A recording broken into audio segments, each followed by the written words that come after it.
Hello everyone, once again I welcome you all at Nagesh Kazgi Orchard School TV channel. And students, as you know that we already had started with the lesson number 4, that is air and water, and in our previous session we studied all about the air. That means we studied about the atmosphere, we studied all about the different layers of the atmosphere, then we studied about the importance of the atmosphere, then also we studied about the what does air contains, and at last we studied about the different properties of the air. So, in our today's session we are going to start with the remaining part of the lesson. In that we have to study about the atmospheric pollution, and afterwards we have to do study all about the water and impurities in water and some methods or some useful methods to make the water potable or purify. So, first of all we will be studying about the atmospheric pollution. Students, as we know that nowadays pollution is very dangerous or hazardous things, or which is very harmful things for all the living things. And you know that air contains particles of dust, particles of smoke, water, different types of gases, etc. And that means it may also contain some harmful gases, that harmful gases may causes some diseases or also harmful for all the living things like plant, human beings, etc.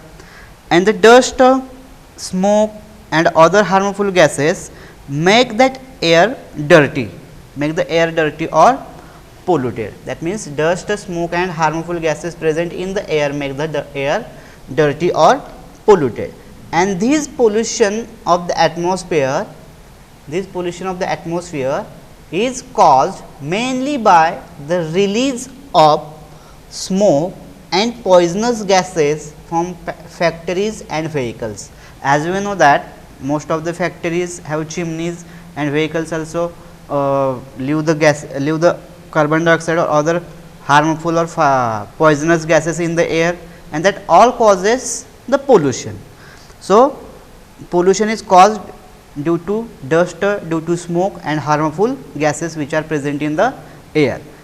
So, when that dust or this pollution of the atmosphere is caused mainly by release of smoke and poisonous gases from factories and vehicles, and when fossil fuels such as coal or oil are burned in a factory, or when petrol is burned in the vehicles or diesel is burned in the vehicle or in the industries, then the poisonous gases given out pollute the air. That gases give the polluted air and cause the pollution of the air.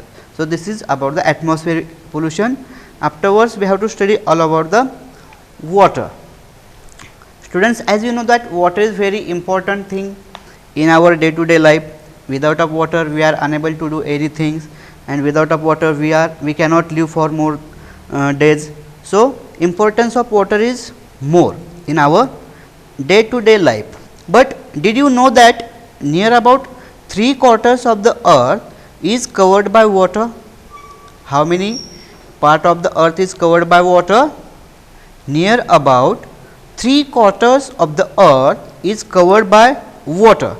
And as we know that water is found everywhere, that means it is present or it is found in the oceans, it is also found in lakes, rivers, sometime, or we also know that water is present under the ground and also even in the sky, but in the sky it is present in the form of water vapor. That means water is found everywhere, and every living thing on the earth is depending on the water.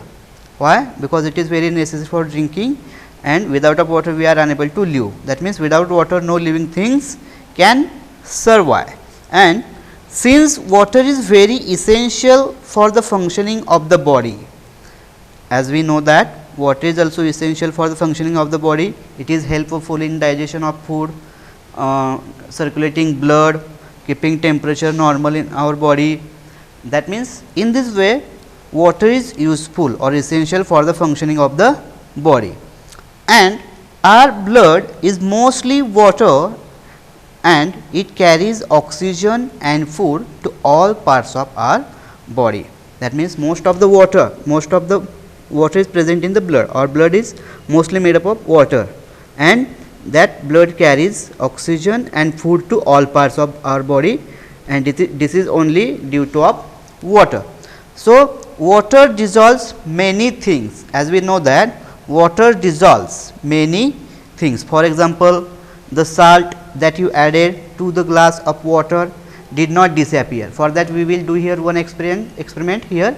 You can see, first of all I pour some water into that beaker, then I add salt. This is the salt which I add. Then here you can see the salt, but after some time this salt get dissolved or disappear from the water. Why this is? Because it is dissolved in the water. That is why the water becomes salty. If you taste of this water, then you will feel that water is the salty, and the salt and water together here form the salt solution. Here the solution of salt and water make the solution called as the salt solution, and the water here, the water present here in this beaker is called as the solvent. Why? Because in that salt is getting dissolved, and the substance that dissolved in water, that means the salt here is dissolved in the water, is called as the solute. Water is called as solvent, and the salt which is dissolved in the water is called as the solute. Understand what is meant by solvent and what is meant by solute? When we make any solution, then liquid or the water or the part in which the substance is dissolved are called as the solvent, and the substance which is getting dissolved is called as the solute. So, water dissolves many substances. Water dissolves many substances. For example, water dissolves water dissolves sugar, salt, or other some smaller particles.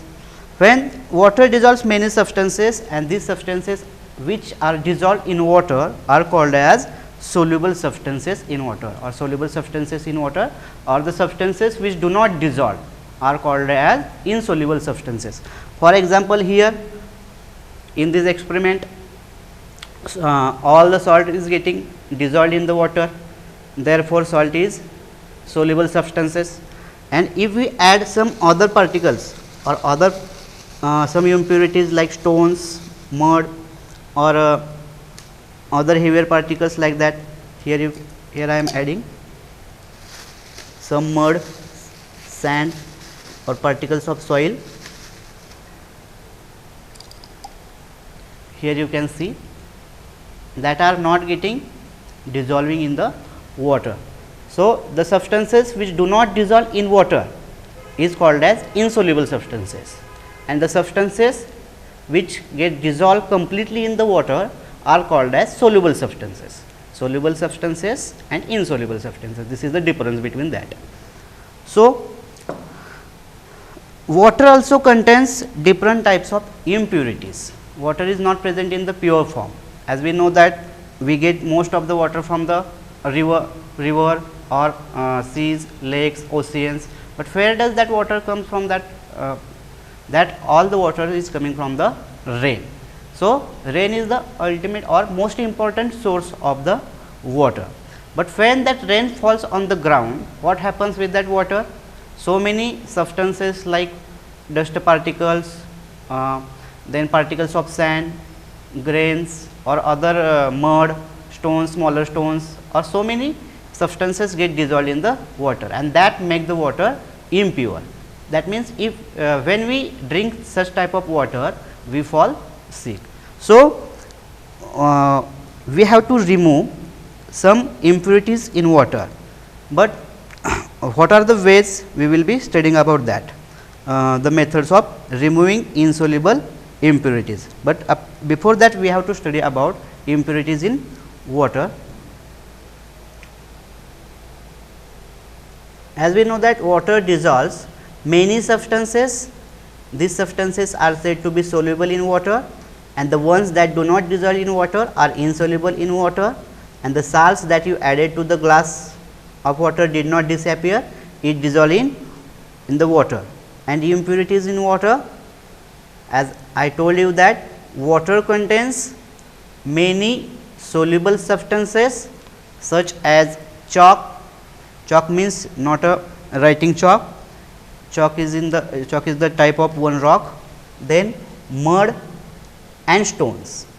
And water also contains soluble substances such as minerals and salts that are soluble, and it also carries insoluble substances such as chalk, mud and stones. And in addition, many soluble and insoluble impurities get introduced in water from waste from the homes, from the factories that are dumped into lakes and rivers, and the water may also have disease causing germs.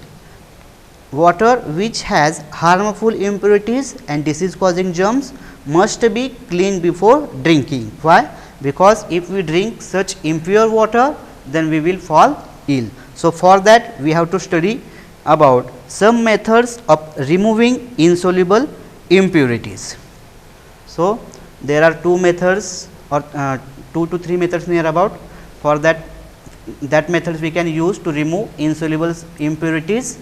Out of them, first one is the sedimentation, then decantation and the distillation or the. So, first of all we will be studying about the sedimentation. First of all we will see the definition and meaning, and afterwards we will do some experiment regarding these methods. So, what is meant by sedimentation? The method of removing heavier insoluble impurities from water by allowing the impurities to settle down at the bottom is called sedimentation. What is meant by sedimentation? The method of removing heavier insoluble impurities from water by allowing the impurities to settle down at the bottom is called sedimentation. Then what is meant by decantation? After sedimentation, we have to pour that water in another flask or another pot. So, pouring out the clean water into another pot. After sedimentation, when all the sediments get settled at downside or at the bottom, then we have to pour that water into another pot. That method is called as decantation. So, here you can see the definition: pouring out the clean water into another pot by allowing the sediments left behind is known as decantation. So, here we will do some experiment, one experiment to show you that how, what is exactly mean by sedimentation. So, I am first of all I have to add some insoluble particles in the water. Here in this beaker you can see too many insoluble substances which are not getting dissolved, and water is muddy or water is dirty. If we drink this type of water, we will definitely fall ill. But how we can make this water clean? By using this method, that is known as the sedimentation. But for that we have to wait for 10 minutes. This is the first step in which all the impurities will be settled. For that we have to wait for 5 to 10 minutes.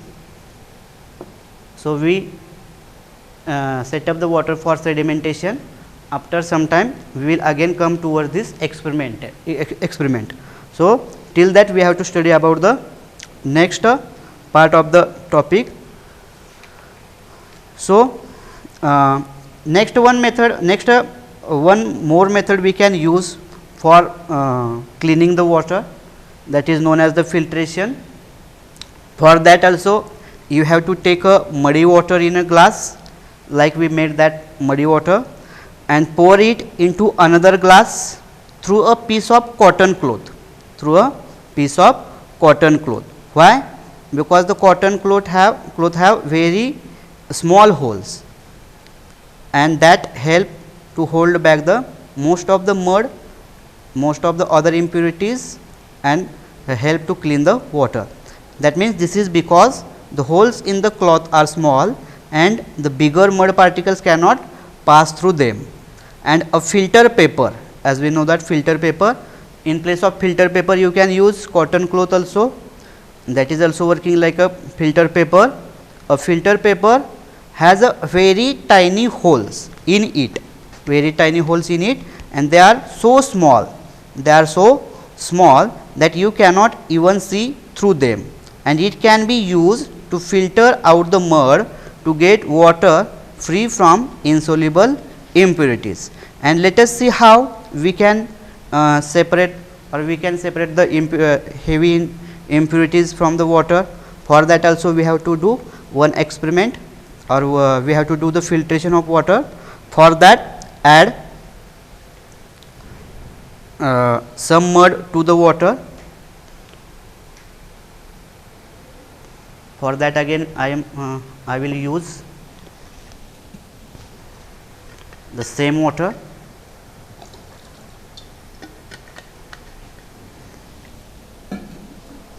Here I am using this paper, cotton paper or purifying paper,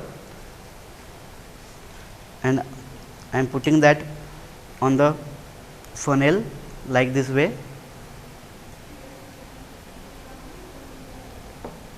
When we pour, here you can see muddy water. This muddy water contains lots of insoluble heavy impurities which are also started to settle down. For that, for the filtration, we have to add some mud to water and stir, and take a filter paper. Then afterwards you can making this arrangement when we add water or pour water into another flask. Here you can see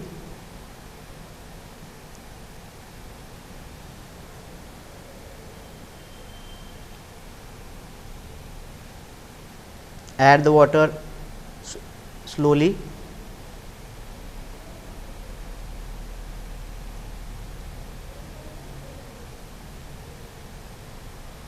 Here you can see that filtering that cloth help to hold mud, stones and other impurities and giving us a pure water.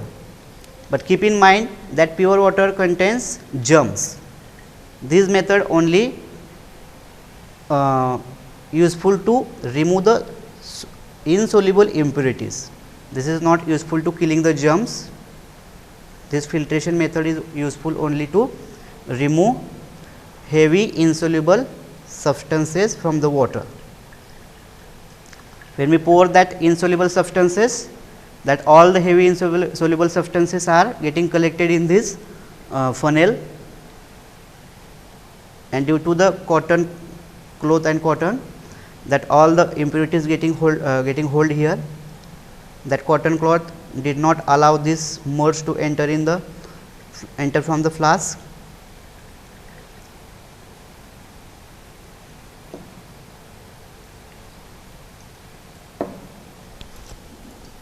Here you can see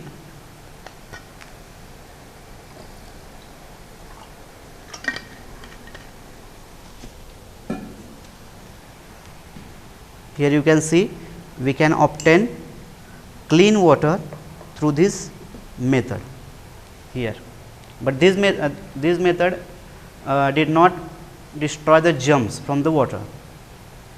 So this is the filtration. For removing soluble impurities, we have to do another steps, or we have to do the next experiment that you can see through the video.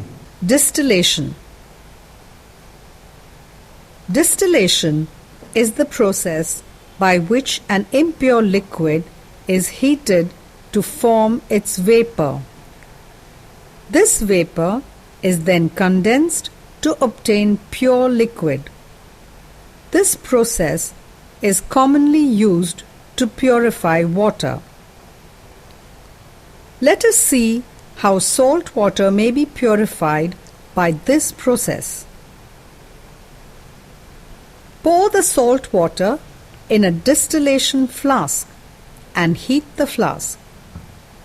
The water vapor formed is taken to the condenser. The water vapor cools and condenses into drops of water. Salt is left behind in the distillation flask. Thus, salt-free, pure water is obtained. Distilled water can be used directly and does not need to be boiled again. So, by using this method, we can separate the or we can remove the insoluble substances from the water by using the method distillation. So, for that also you can do that this experiment at your home also, but in presence of only adult. For that you have to pour some salt water in the beaker and heat it.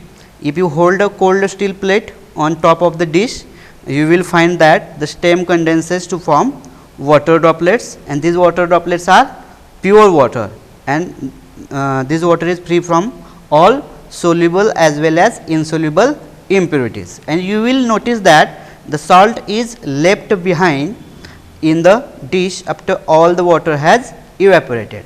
This method of evaporation followed by condensation is used to remove soluble impurities from water, and it is called a distillation. So, what is meant by distillation? The process of evaporation followed by condensation is used to remove soluble impurities from water is called as a distillation, and that distillation process consists of two steps. In first step, water is evaporated in distillation flask by heating, and in the second step the water vapor is taken to another flask called as condenser, and where it is cooled to form a water, and the water condenser is kept cool by continuously circulating cold water around it. Salt and water can be separated in this way, and the water collected in this way is the purest form of water, and that purest form of water or that water is been used in science laboratories as well as in the car batteries, and we can say that water as a distilled water. So, afterwards, after this point we have to study about the drinking water. As I told you before some time that water is not in the pure form, that means the water from the river, water from the lakes or water from the rain we cannot use directly. Why? Because that water contains germs and so many impurities. So, for that we have to boil the water. For making that water as a drinking water or potable water, we have to boil the water around 15 minutes to kill the germs and then filters. That means, at home water can be boiled for around 15 minutes, that allows or that kills all the germs, and afterwards we can filter that using cotton cloth or by any other cotton material. So, a substance is called as alum is also useful to purify water. Why? Because alum is also killing the germs, alum is also killing the germs, and that also gives us pure water. And several types of water purifiers are available in the market, as we know that several types of water purifiers are available in the market for home use, and some use a special kind of light called as ultraviolet light. Keep in mind, ultraviolet light is useful to kill the germs in the water, and which is also useful to kill the germs or other soluble particles from the water. And other water purifiers uses some special filters that can filter out bacteria, that can kill the germs. So, in this way we can make the water potable, or we can get the clear water. But for the town water supply, we have to use water from the rivers, water from the lakes, but as we know that water from that lakes, water from the rivers are not in the purest form. So, to supply pure form of the water, we also have to process the water to purify it. So, what are the processes? In this point, we have to study about the 4 points, that are the screening, then sedimentation, filtration and chlorination. So, water have to pass from these 4 steps. So, first of all, what is meant by screening? The water that is taken from lakes and rivers is passed through skins that removes most of the large impurities like stones, leaves and so on, and this process is called as the screening. In your textbook you can see the picture of that on page number 44. There is the plant of water purification.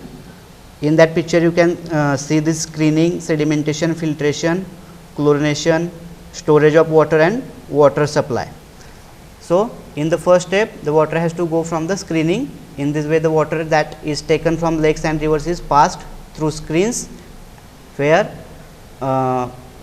that screening removes most of the large impurities like stones, leaves and so on, and this process is called as the screening. After screening, water is then sedimentation. Then water is first allowed to stand in large sedimentation tanks, where all the large insoluble solid particles settle down at the bottom. This process we learned before some time what is meant by sedimentation. In that sedimentation, what happens? Water is first allowed to stand in large sedimentation tanks, where all the large insoluble solid particles settle down at the bottom. Then filtration, that same water have to go through the filtration. The water is filtered through sand beds to filter out some insoluble particles. This removes most of the small insoluble particles like mud, stones, dust particles, etc. Then water have to go from the chlorination, or we have to add chlorine. As we know that chlorine is added in small amounts, which is helpful to kill the germs from the water. So, these are the 4 basic steps. From that we can supply or we can purify the water, and that afterwards we can supply that water to town or cities. So, here with this point of the lesson we complete with the lesson number 4, that is air and water. So, here it is very important to take a very short review of the lesson. So, in this lesson first of all we studied all about the air, atmosphere, the layers of the air, then importance of the air. Then afterwards we studied about what does air contains, then properties of air. Then afterwards we studied about the atmospheric pollution, and at last we studied all about the water and some methods of purification of water. So, here with this point we complete our 4th lesson. I hope that all of you understand this lesson. If anybody have any doubts regarding the lesson, you can ask in our weekly meeting. Thank you.